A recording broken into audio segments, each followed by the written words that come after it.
My son, my Leo, sent me a text just hours before my birthday dinner. Cancelled. Something's come up. But something smelled off. A scent I knew all too well from 40 years of dealing with errant schoolboys. So I went to the restaurant anyway, only to find them all there, laughing, dining on my expense.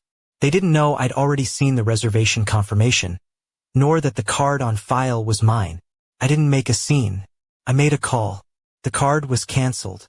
So was the lease on their car, the direct debit for their mortgage contribution, and every other account I had graciously underwritten. They wanted a free meal. What they got was a wake-up call they would never forget that I check my reflection in the bedroom mirror one last time, smoothing an imaginary crease from my midnight blue silk dress. It's the one Leo gave me for Christmas last year, though I suspect his wife, Amelia, was the one who actually picked it out. It has that understated, almost apologetic elegance she deems appropriate for a woman of my age. Still, it fits. At 67, I've learned to appreciate the architecture of a body that has lived, the soft curve of my hip, the way the silk drapes over my shoulders. My hands tremble slightly as I fasten the pearl earrings that belong to my mother. Silly nerves, I tell myself. It's just a birthday dinner with my family. But a knot has been tightening in my stomach all week, a feeling I've been trying to ignore. Leo had sounded distant when we'd made the plans. His responses on the phone clipped, as if he were ticking off an obligation rather than planning a celebration. Stop looking for trouble where there is none, Eleanor. I murmur aloud, using the same firm tone I once used on unruly year 9s. 40 years as a headmistress taught me that most worries, if left alone, simply evaporate. The phone vibrates on the bedside table. A text message. My heart gives that maternal leap it never quite unlearns, no matter how old your child gets. Asterisk, so sorry, Mum. Dinner's off. Something's come up. Asterisk, I read the message 3 times, as if the words might magically rearrange themselves on the screen. My fingers hover over the keyboard, wanting to type a reply, but what is one supposed to say? It's alright because it isn't. What happened because I fear the answer. I sink onto the edge of the bed, the blue silk creasing beneath my weight. It feels as if someone has yanked an invisible rug from under my feet. It's not just the cancellation. It's the sheer coldness of those few words. No explanation, no suggestion to reschedule, not even a love you at the end. Just a mechanical apology that feels more like an administrative task than genuine regret. I think of Ali, my 12-year-old grandson.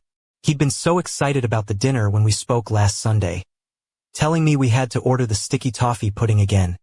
His eyes lighting up with that pure, uncomplicated joy only children can feel for such simple things. Have they told him, too, or will he just wonder where I am? The silence of my Oakhaven house is suddenly deafening. The grandfather clock in the hall ticks its eternal, rhythmic beat. The fridge hums its familiar tune, but nothing fills the void that has just opened in my chest. I had spent all week imagining this evening. Ollie's laughter, the stories Leo would tell about his latest project at the architecture firm, even Amelia's politely curated smiles. Not so much to ask for a mother on her birthday. I walk to the living room window and look out onto the quiet, leafy street. My neighbors' houses glow with the warm light of families dining together, children doing homework, parents unwinding after a long day. It's a perfect April evening in Surrey, the air crisp and clear, not a cloud in the sky. There is no storm to justify a last-minute cancellation. My eyes catch my reflection in the hall mirror, a woman dressed for a special occasion that is no longer happening. The makeup that took me 20 minutes to apply now looks faintly ridiculous.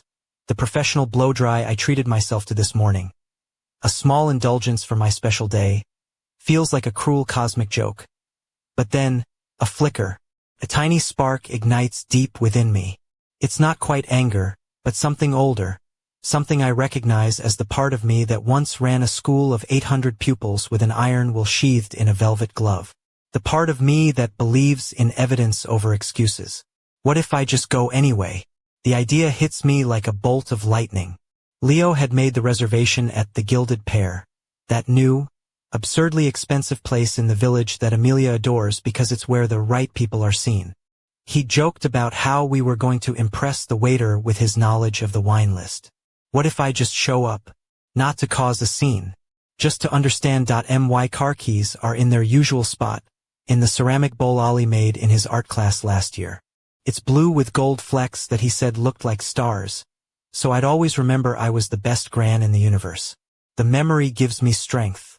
The drive to the restaurant should take 10 minutes, but I drive slowly, as if postponing the inevitable discovery of something I already know in my gut. The streets of Oakhaven are beautiful at this time of evening, as the last of the sun paints everything in a golden glow. I pass the park where I used to take Leo as a little boy, the library where I volunteered during my first years of retirement, the cafe where my friend Judith and I meet every Friday to gossip about our families and complain about our aching joints. Judith. I should call her. She has always been the voice of reason in my life, the friend unafraid to tell me the uncomfortable truths. But something stops me, perhaps because I can already hear her voice in my head. Eleanor, that son of yours is using you for a cash machine, and you're letting him. The car park at the Gilded Pear is, as always on a weeknight, crammed with gleaming Range Rovers and Jaguars. It's one of those places that has become a magnet for the affluent Surrey set, all polished chrome and artfully distressed wood, with a spectacular view of the village green. I park my 10-year-old Ford Fiesta in the furthest corner, where it won't look too out of place. I hadn't planned this, but now that I'm here, I feel a strange mix of terror and grim determination. My heart is beating so loudly I can hear it over the distant hum of traffic. I walk towards the restaurant with measured steps, as if I'm heading onto a stage to deliver a graduation speech. Through the floor-to-ceiling windows, I can see the gilded, elegant interior. Young couples leaning over wine glasses, executives in sharp suits dissecting perfect steaks, families celebrating special occasions with genuine smiles. And then I see them. Table 12, by the window overlooking the green.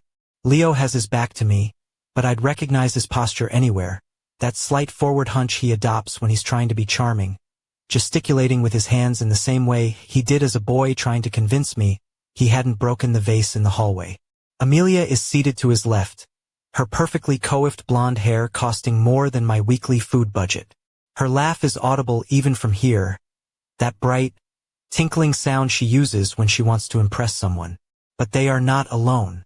There are two other couples at the table, people I vaguely recognize from the few social gatherings I've been invited to over the years.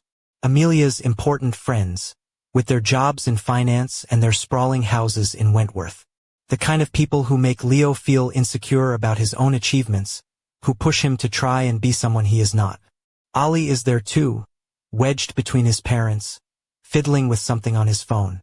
He looks bored, as children often do when forced to accompany adults to fancy dinners.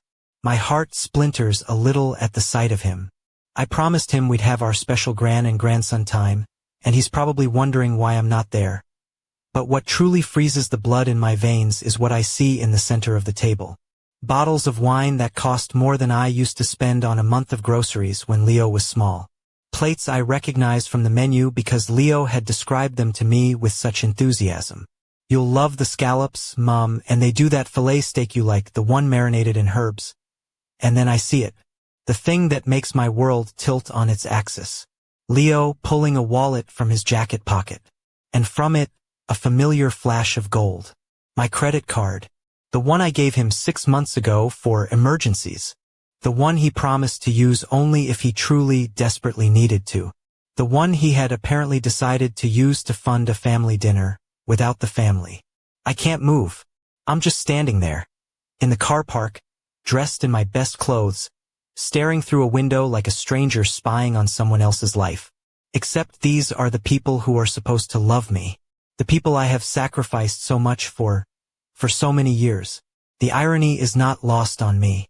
I've been there for every single one of Leo's birthdays since he was born. I worked extra shifts to pay for his piano lessons when he was 8. I remortgaged my house to help him with the down payment on his. I looked after Ollie countless nights when he and Amelia wanted couple time. And on my 68th birthday, I am standing outside a restaurant, watching them celebrate without me. With my money. Ollie looks up from his phone and glances towards the window. For a split second, our eyes lock through the glass. I see surprise on his face, then a flicker of something I can't name. Once inside my house, I methodically unzipped the midnight blue silk dress.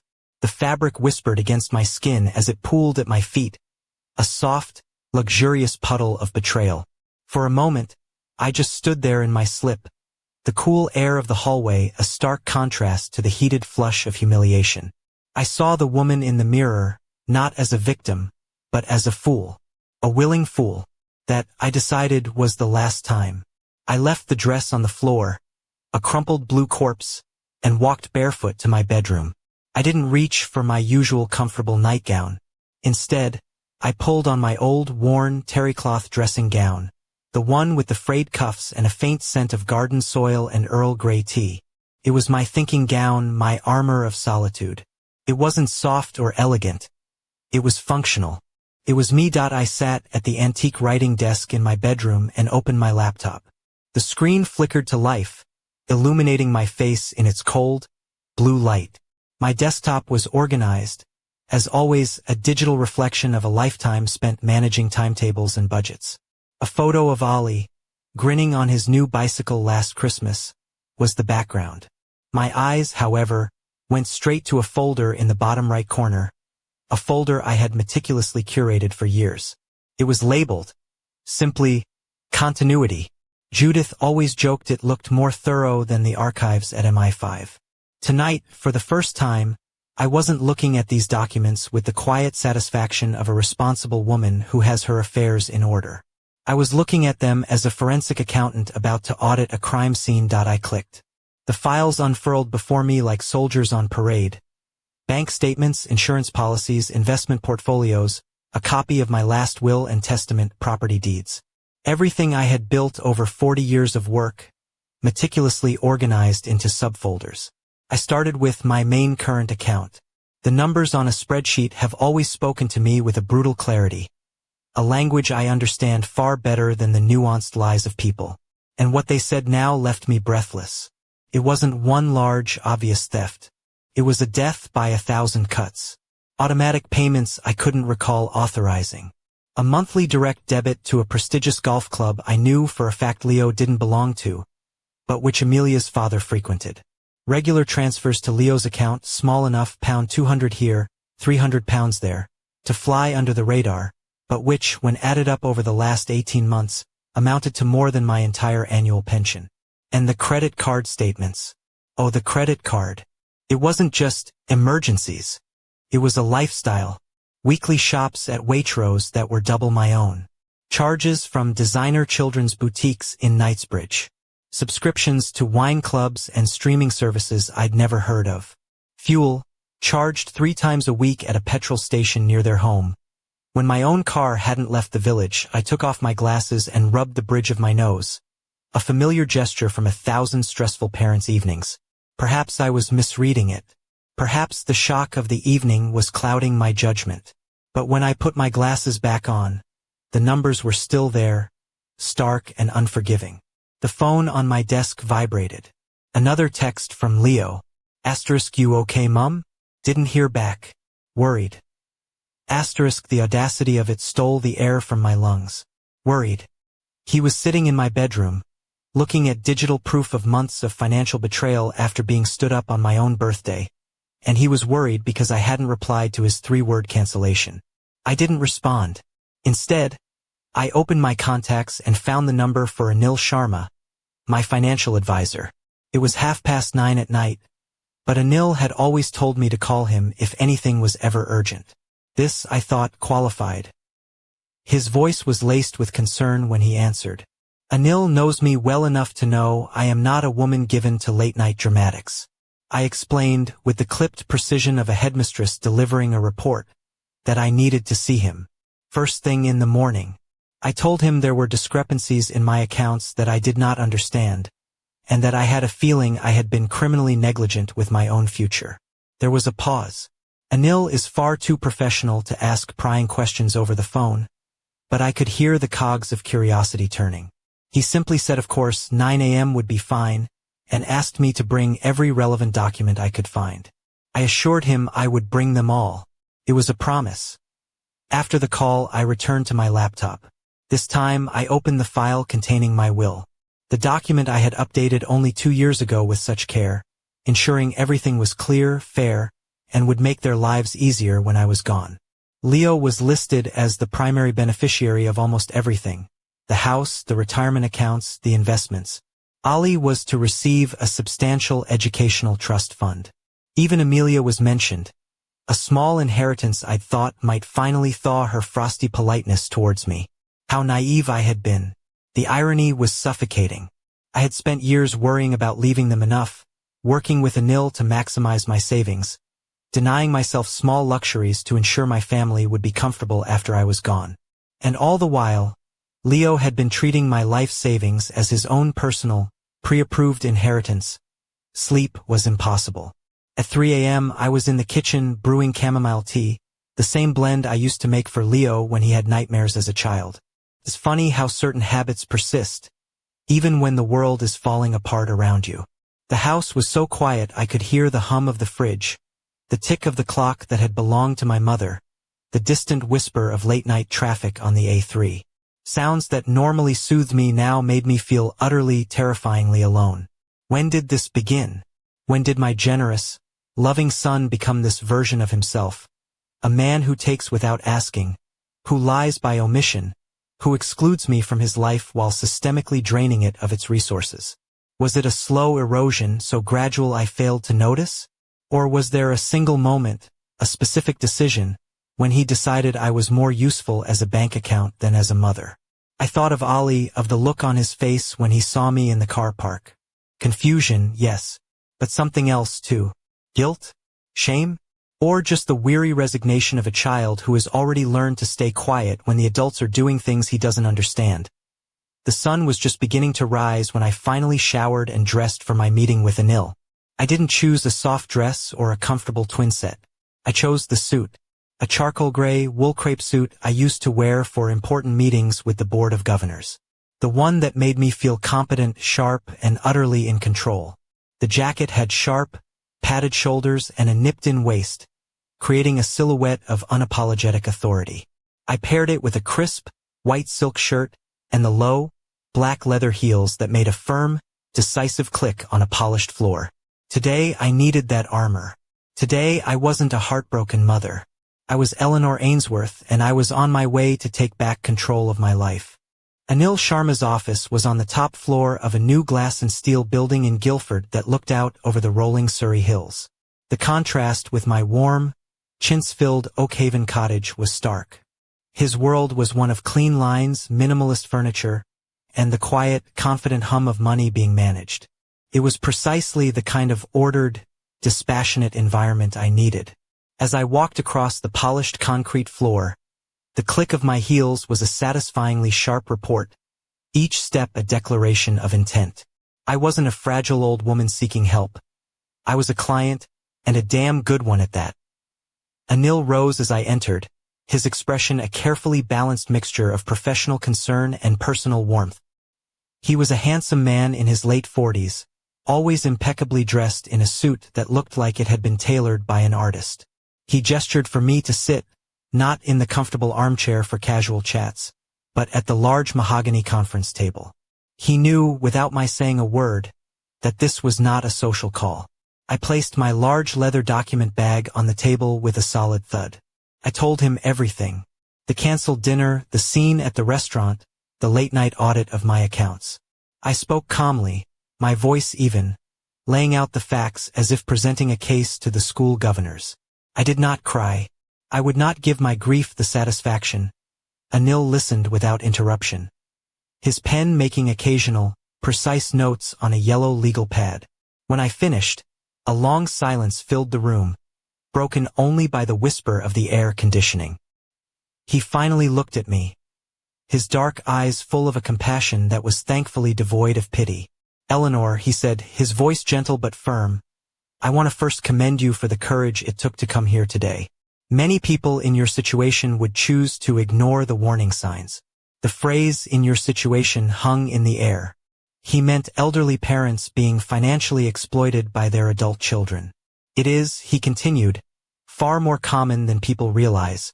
and it is almost always wrapped in the thorny complexities of family love and emotional manipulation. His words struck me not as a cruelty, but as a diagnosis. He had given my vague, painful feelings a name.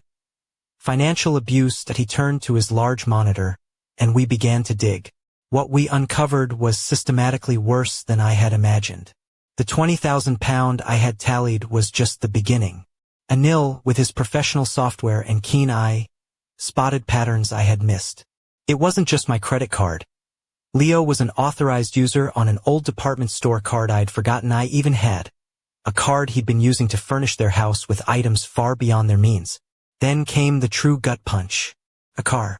A gleaming black BMW I'd seen parked in their drive, which I had assumed was a perk of a promotion. It wasn't. The lease agreement was in my name. Leo had apparently forged my signature on the online application, using the details he had from helping me with my online banking years ago. The monthly payments were being siphoned directly from one of my savings accounts. The grand total, including the car lease, the credit card debt, the golf club membership, and the myriad of small transfers, came to just over £47,000. I felt a wave of nausea, but I pushed it down. This was not the time for weakness. Anil swiveled in his chair to face me directly. Eleanor, he said, we need to ask a very important question. Do you want to regain control? Because doing so will require immediate and decisive action. It will have emotional consequences. I did not have to think. Yes, I said, my voice like flint. Then we act now. The first thing we do, he explained, is cauterize the wound. We spent the next 2 hours on a methodical campaign of financial warfare. With Anil coaching me, I made the calls myself. I spoke to a polite but firm woman at the bank and, using the precise terminology Anil had written down for me, asterisk unauthorized user, immediate cancellation, fraudulent activity asterisk. I had every card Leo had access to canceled. We changed every online password, every security question. We revoked the power of attorney I had foolishly granted him years before. A document he had told me was just in case. We set up new, stringent alerts on all my accounts.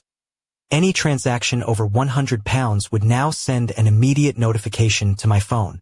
With each password changed, with each card voided, I felt a layer of grime being scrubbed away. I was taking my house back, room by room. As we were finishing, my phone, which had been sitting silently on the desk, began to buzz. A text from Leo. Then another. And another. I picked it up. Asterisk Mum. My card was just declined at the petrol station. Is there a problem with the bank? Asterisk a minute later. Asterisk tried the other card. Same thing. This is weird. Can you call me? Asterisk and finally. Asterisk Amelia thinks your accounts might have been hacked. We're worried. Please answer. Asterisk I showed the screen to Anil. He smiled. A thin, humorless line. It's fascinating, he observed, how quickly concern manifests when the cash flow stops. Do you think I'm doing the right thing? I asked, a flicker of my old maternal doubt surfacing. Anil leaned forward. Eleanor, in 20 years as an advisor, I have seen this pattern dozens of times. And in every single case where the parent finally established boundaries, the relationship either eventually improved, or its true transactional nature was revealed. Either way, he said, the person ended up in a healthier, more honest place. When I arrived home, the black BMW was parked across my driveway, blocking my Fiesta in. A deliberate, aggressive act. I could see Amelia in the passenger seat, her face a thunderous mask, talking furiously into her phone. Leo was standing on my doorstep, pressing the doorbell repeatedly, the frantic chime echoing through the quiet afternoon air. For a moment, I considered reversing and driving away. But then I remembered the feeling of standing in that car park last night, invisible and irrelevant. I remembered the cold shock of seeing the number £47,000 on Anil's screen. I parked on the street and walked up my own garden path with firm, deliberate steps. It was time for Leo and me to have a long overdue conversation. But as I got closer, I saw he wasn't alone. Ali was sitting on the porch steps, headphones on, head bowed low. When he saw me, he pulled the headphones off, a small, guilty smile on his face. His words, when they came, pierced me like a shard of ice. Dad says you're not well, Gran. I stopped dead in the middle of my own garden path, the scent of lavender from the borders suddenly cloying and artificial. I looked at my grandson, this beautiful boy of 12, who had just been deployed as the first soldier in his father's campaign of emotional warfare. The headphones dangled around his neck like a twisted coronet of lost innocence. I could see it in his eyes, that particular confusion children have when the adults who are supposed to protect them start using them as shields. I'm not unwell, Ollie, I said, my voice softer than I intended, my resolve momentarily faltering at the sight of his worried face. I took a step closer. What else did your father tell you? Before he could answer, Leo appeared on the porch, materializing as if he'd been waiting for his cue. He was wearing the smile I recognized from his childhood, the one that always appeared just after he'd broken something expensive and was hoping his charm would get him out of trouble. Mom, thank God you're here. We've been so worried. He moved to embrace me, but there was something forced in the gesture, something that felt more like a performance for an unseen audience than genuine affection. I stood my ground, not yielding to the hug, creating an awkward, half-formed embrace that he quickly abandoned. Worried about what, exactly? I asked, keeping my tone level. Well, you canceled on us last night without any explanation, and then today the cards started getting declined. We thought perhaps you'd had some sort of episode. You know, at your age, these things can happen. The sheer, unmitigated gall of it left me momentarily speechless. He canceled the dinner. He used my money to entertain his friends. And now he was standing on my porch in front of my grandson, suggesting I had dementia to explain why I had finally fought back. An episode? I repeated slowly, letting the words hang in the air between us like poisonous spores. An interesting theory. Ollie looked from me to his father, his big, intelligent eyes, so like Leo's, before they'd learned to lie so fluently, darting back and forth. Gran, are you really okay? Dad seemed really scared in the car. I looked at my grandson, then at my son, then at the gleaming BMW where Amelia was still on the phone, no doubt relaying a dramatic, embellished account of her mother-in-law's sudden mental decline to anyone who would listen. And in that moment, something inside me crystallized with a clarity that was almost physical. Ollie, darling, I said, turning my full attention to him. I am perfectly fine. In fact, I'm better than I have been in a very long time. Why don't you go into the kitchen and get yourself a glass of lemonade? There are chocolate digestives in the blue tin. He looked at me, then at his father, clearly sensing the tension but not fully understanding its source. He rose slowly and walked into the house, his footsteps echoing in the silent hallway. Once he was out of earshot, I turned back to Leo, my voice now stripped of all warmth. 47,000 pounds. Leo, that's the amount you have siphoned from my accounts over the last 18 months. The color drained from his face so fast I thought for a moment he might actually faint. Unauthorized withdrawals. Transfers I never approved. Car lease I never signed for. Does any of that sound familiar? He recovered quickly, falling back on the defensive arsenal he had been honing for years. Mom, you're confused. Everything I took was for emergencies and I always planned to pay you back. You said I could use the card for emergencies. My voice rose slightly, edged with steel. Was last night's dinner at the Gilded Pear an emergency? Was the 2,000 pound worth of furniture from Heels last month an emergency? Is the BMW you're leasing in my name an emergency? Amelia finally got out of the car, her stiletto heels sinking slightly into my lawn. She glided towards us with the cautious walk of a predator sizing up a situation before it attacks. Eleanor, I think you need to calm down, she said, her voice dripping with the condescending pity she had perfected. There is obviously a misunderstanding here. Leo was only trying to help with the family finances. Help? I laughed, and the sound was harsh even to my own ears. Amelia, did you know your husband has been stealing from my retirement fund to finance your lifestyle? Or did you just assume his junior architect's salary could miraculously cover 500-pound dinners and holidays in Tuscany? The silence that followed was profound. I could see the cogs turning in Amelia's head as she recalibrated, processing this new, unwelcome data. Leo looked like a child caught with his hand in the biscuit tin, except this tin contained my financial future.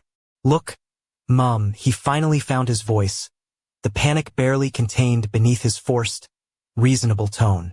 Maybe I took a bit more than I should have, but I never meant to hurt you. You're my mother. Everything I have will eventually be yours anyway. When I'm dead, I finished the sentence he didn't dare complete. There it is, isn't it? In your mind, I'm already just a walking bank account. You're just collecting your inheritance a little early. That's not true. But his protest sounded hollow, desperate. No? Then explain to me why you canceled my birthday dinner, only to go and celebrate without me, on my money. Explain why you told my grandson I was unwell, when the only thing sick here is the way you have been treating me. Amelia stepped forward, her composure now fully restored, having decided on her strategy. Eleanor, I think you're being terribly dramatic. Families help each other. You have more money than you could possibly ever use, and Leo is building a future for Ollie. I don't see why this has to become such an ugly situation. I cut her off. Amelia, you orchestrated my exclusion from my own birthday dinner. You have been systematically poisoning my son against me for years, making him feel ashamed of his modest background, pushing him to live beyond his means to impress your vacuous, high-society friends. And now you have the audacity to stand on my property and call me dramatic for finally standing up for myself.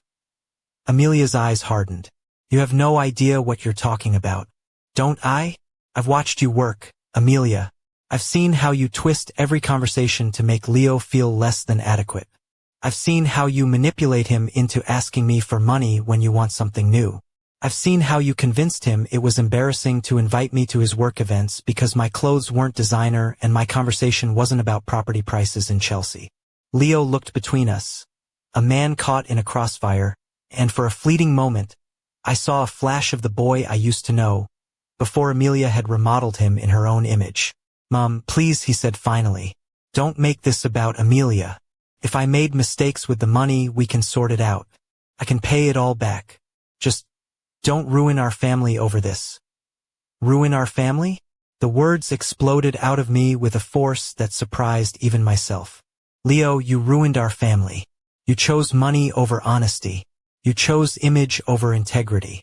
You chose to exclude me from my own birthday rather than risk your pretentious friends seeing where your money really comes from. I could hear Ollie inside the house, probably standing in the hallway, pretending not to listen to every word of this conversation that was about to irrevocably change his understanding of his family. The money is finished, I said, my voice now quiet but imbued with a finality that made both of them flinch. I have changed every password, canceled every card, revoked every access. If you want to sustain your lifestyle, you will do it on your own income. You can't do that. Amelia's cool composure finally shattered. We have expenses. We have a mortgage I have effectively been paying for the last 2 years, I countered. But you're right about one thing. I can't do it anymore. Because I won't. Leo looked genuinely terrified now. Mom, please, let's be reasonable. We can't afford our house without your help. Ollie will have to change schools. He'll lose all his friends. And there it was. The final card. The emotional trump he had been waiting to play from the moment he arrived. Using Ollie as a human shield. Leo, I said, and my voice was quieter now, more sad than angry. If you truly cared about Ollie, you wouldn't have brought him here to witness this. If you truly cared about him, you wouldn't have built his life on a foundation of money stolen from his grandmother. I glanced towards the kitchen window, where I could see Ollie's silhouette, a small, still figure at the table. But you're right about one thing, I continued. I do care about Ollie. Very much. Which is why I am rewriting my will to ensure his future is protected, no matter how irresponsible his parents are with money. The silence that followed was so complete I could hear the cooing of a wood pigeon in the oak tree next door. What does that mean?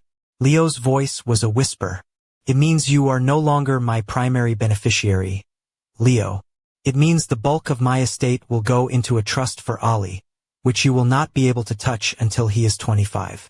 It means I am setting up scholarships for the children of single mothers, because I remember what it feels like to have nothing, and to have to choose between dignity and survival. Amelia made a sound that was somewhere between a gasp and a whimper. You can't be serious. I have never been more serious in my life. The following days were a study in escalating desperation. The initial volley was a barrage of text messages, a digital blizzard of feigned concern, righteous indignation, and finally, outright pleading.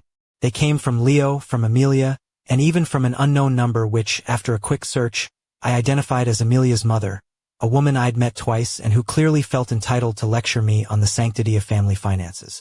I read them all with the detached interest of a biologist observing specimens under a microscope, then deleted them without reply. Silence, I had learned, was a far more powerful weapon than anger. The second wave was more strategic. Leo tried to outflank me. He called my doctor, a lovely man who had known me for 30 years, and spun a tale of my recent confusion and erratic behavior. Dr. Evans, bless his professional discretion, called me immediately. Eleanor, he'd said, a hint of amusement in his voice, your son seems to believe you've taken leave of your senses.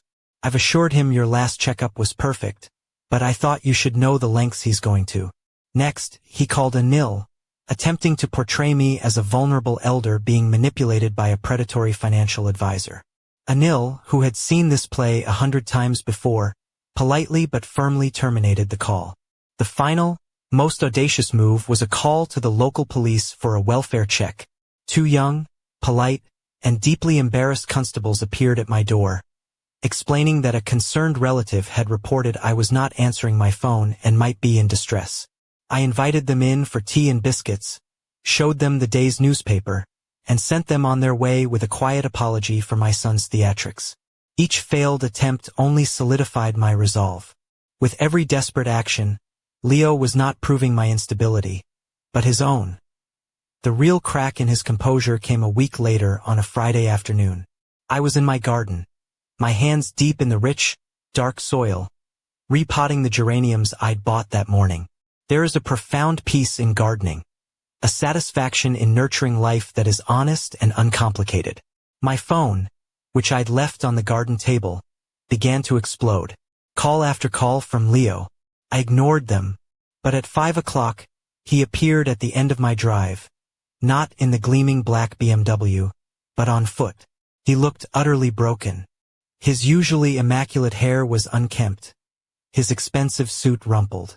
He looked like he hadn't slept in days. Mom, he said as I opened the gate, and his voice cracked on that single word. Please, we need to talk. There was something different about him this time. The arrogance was gone, replaced by a raw, primal panic. Despite everything, the maternal part of my heart, the part that had soothed his fevers and cheered at his school sports days, clenched at the sight of him. You can come in, I said finally. But if you try to manipulate me, you're leaving immediately. He sank onto my living room sofa as if his bones had turned to liquid, his hands trembling as he passed me an official-looking envelope. This came today, he said, from the mortgage company. I didn't need to open it. I knew what it would say, but I read it anyway. It was a notice of arrears. Without my silent, monthly contributions covering the shortfall between their income and their outgoings, they had missed 3 consecutive mortgage payments. How long do you have? I asked, my voice neutral. 60 days, he whispered, before they begin repossession proceedings. Mom, we're going to lose the house. That I sat in the armchair opposite him, studying the face of the man who used to be my little boy.